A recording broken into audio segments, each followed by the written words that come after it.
Once upon a time in a small village in Italy, there lived a kind woodcarver named Geppetto. He spent his days making beautiful wooden toys for children. But even though he created many toys, Geppetto was lonely. One evening, Geppetto carved a special puppet out of wood. He gave it a cheerful smile, painted bright eyes, and called him Pinocchio. When he finished, he sighed and whispered, "Oh, how I wish this little puppet were alive. I would love him as my son." That night, as Geppetto slept, a kind blue fairy appeared in his workshop. She touched the puppet with her magic wand and said, "Little wooden boy, you shall have life if you are brave, truthful, and unselfish. One day, you will become a real boy." With a sparkle of magic, Pinocchio blinked his eyes and came to life.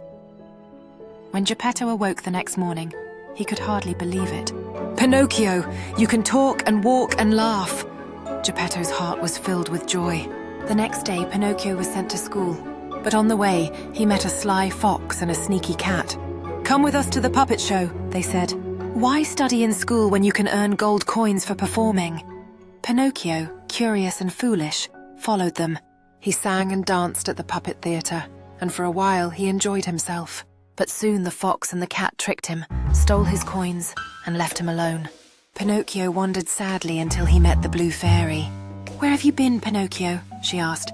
I was at school," he lied. But the moment he lied, something strange happened. His wooden nose grew longer and longer. "Oh no!" cried Pinocchio. The blue fairy shook her head kindly. "Remember, Pinocchio, a lie will always show itself. Be truthful, and you will find your way."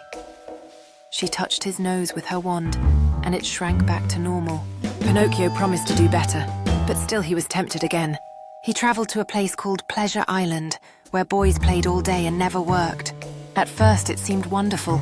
Games, candy, and no rules. But soon, Pinocchio discovered a terrible curse. The boys who wasted their days became donkeys.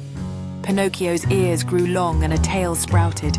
Frightened, he ran away, desperate to find Geppetto. At last, Pinocchio learned that Geppetto had gone out to sea searching for him and had been swallowed by a great whale. Without hesitation, Pinocchio leapt into the ocean. Inside the belly of the whale, he found his father. "Father, I've come to rescue you!"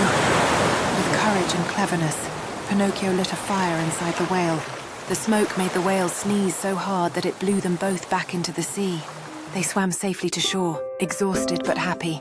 Pinocchio helped Geppetto home. For the first time, he thought not of himself, but of someone he loved. That night, the blue fairy appeared once more.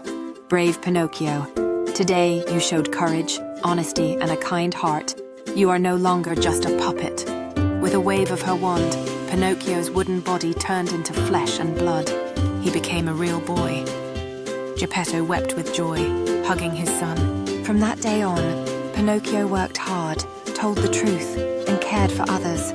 He had learned the most important lesson of all. To be honest and kind makes you truly alive.